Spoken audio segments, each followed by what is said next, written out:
بسم اللہ الرحمن الرحیم، السلام علیکم ورحمۃ اللہ۔ حالیہ دھرنوں کے بعد جو اہل سنت والجماعت کی طرف سے دھرنے دیے گئے اور شیعہ کمیونٹی کی طرف سے بھی دھرنے ہوئے، پھر ان دھرنوں کے بعد جو ہے علامہ فاروقی صاحب کے خلاف سوشل میڈیا پر ایک پروپیگنڈا چل رہا ہے، اور علامہ فاروقی صاحب کے حوالے سے غلط افواہیں بھی اور غلط خبریں بھی پھیلائی جا رہی ہیں۔ ابھی سوشل میڈیا پر میں نے ایک پوسٹ دیکھی فیس بک پر، جو خان جان نامی آئی ڈی ہے، اس کے اوپر یہ پوسٹ شیئر کی گئی۔ یہ ایک پرانی تصویر ہے علامہ فاروقی صاحب کی، جو بیمار ہوئے تقریباً 1.5-2 مہینے پہلے۔ تو اس تصویر کو لے کر اس کو پوسٹ بنا کر اس کے اوپر انا للہ و انا الیہ راجعون لکھا، اور اوپر لکھا ہے کہ علامہ فاروقی صاحب دل کا دورہ پڑنے سے انتقال فرما گئے۔ تو یہ ایک پوسٹ علامہ فاروقی صاحب کے خلاف چل رہی ہے، اور نیچے جب میں نے کمنٹس پڑھے تو کمنٹس میں خوب اس شخص کو سنائی گئی تھی، اور اس کے خلاف کمنٹس کیے گئے تھے۔ اور یہ ایک شخص نے تو یہ لکھا، جب تک متع سے توبہ نہیں کریں گے اس وقت تک فاروقی صاحب کو اللہ تعالیٰ زندہ رکھے گا، فاروقی صاحب زندہ رہیں گے۔ ایک شخص نے تو یہ کمنٹس بھی جواب میں لکھا تھا۔ تو بہت سارے اور کمنٹس بھی لوگوں نے کیے، اور اچھی خاصی اس کی تواضع کی ہے جس نے یہ پوسٹ چلائی ہے۔ اسی طرح شیعوں کی طرف سے بھی یوٹیوب چینل پر جو ہے علامہ فاروقی صاحب کے خلاف جو ہے بہت ہی غلط پروپیگنڈا پھیلایا جا رہا ہے۔ ان کے ذاتیات کے بارے میں یہ بات کی جا رہی ہے کہ یہ عالم نہیں ہے، اور یہ جاہل ہے، اور یہ ہے وہ ہے، ان کو کچھ آتا جاتا نہیں ہے۔ تو تم میں زیادہ علم ہے، تمہارے پاس زیادہ نالج ہے، تو علامہ فاروقی صاحب کو کچھ آتا نہیں ہے، تو کچھ نہ آنے کے باوجود انہوں نے ناک میں دم کیا ہوا ہے اور تمہیں تکلیف ہو رہی ہے۔ تو اگر پڑھے لکھے ہوتے تو پھر کتنی تکلیف ہوتی۔ اور دوسری یہ بات جو ہے، میرے ویڈیوز کے نیچے کمنٹس آ رہے ہیں کہ آپ لوگوں نے تو 60 جگہوں پر دھرنے دینے کا اعلان کیا تھا، آپ کی تو یہ دھرنیاں تھی، چھوٹی چھوٹی دھرنیاں تھی، چند لوگ بیٹھے تھے۔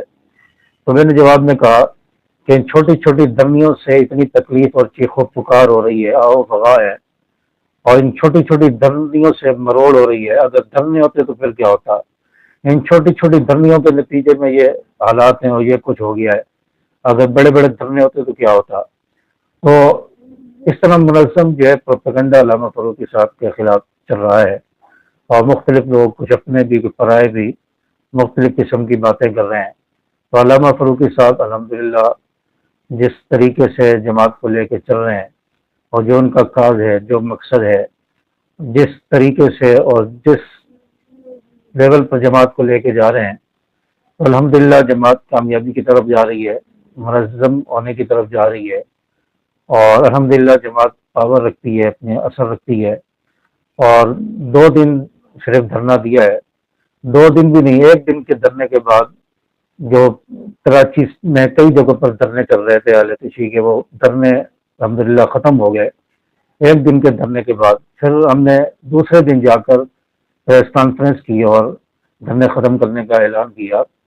تو چھوٹی چھوٹی دھرنیوں کے نتیجے میں اتنا اثر پڑا ہے، تو الحمدللہ ہماری قیادت جو ہے اس پر کوئی تنقید کرے، کچھ کہے، اس سے ہمارے کاز میں، مشن میں کوئی فرق نہیں پڑتا۔ اور یہ اگر سمجھا جا رہا ہے کہ ان کے قائدین کے خلاف، علامہ فاروقی صاحب کے خلاف پروپیگنڈا کریں گے اور اس طرح کی باتیں اور گفتگو کریں گے اور منفی پروپیگنڈا چلائیں گے، تو کارکنوں کے دلوں کے اندر جو ہے ان کی نفرت پیدا ہو جائے گی، بات نہیں مانیں گے، اور کارکن ان کو چھوڑ دیں گے۔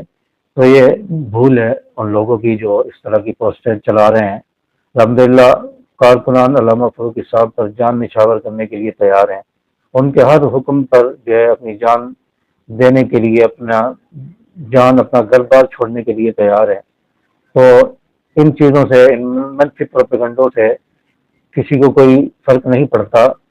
البتہ ان پروپیگنڈوں سے تکلیف کا پتہ چلتا ہے کہ کس کو کتنی تکلیف ہو رہی ہے، کس کو کتنا مروڑ ہے، کتنا درد ہے، کس حد تک انہیں جو ہے ان کی نیندیں حرام ہو چکی ہیں یہ دھرنوں کے بعد، پریس کانفرنسوں کے بعد۔ تو ان پوسٹوں کے ذریعے اور ان گفتگوؤں کے ذریعے اور کمنٹس کے ذریعے اس چیز کا اندازہ ہوتا ہے۔ تو اتنا تو پتہ چلتا ہے۔ بہرحال کسی کے خلاف پروپیگنڈا کرنے سے کسی کی شخصیت کو کوئی فرق نہیں پڑتا۔ تو الحمدللہ علامہ فاروقی صاحب جس کام اور جس کاز کو لے کے چل رہے ہیں، اللہ تعالیٰ انہیں اس کاز میں، اس مشن میں کامیابیاں عطا فرمائے، اور علامہ فاروقی صاحب کی اللہ تعالیٰ ہر قسم کے شر سے حفاظت فرمائے اور اس جماعت کو منظم فرمائے۔ السلام علیکم ورحمۃ اللہ۔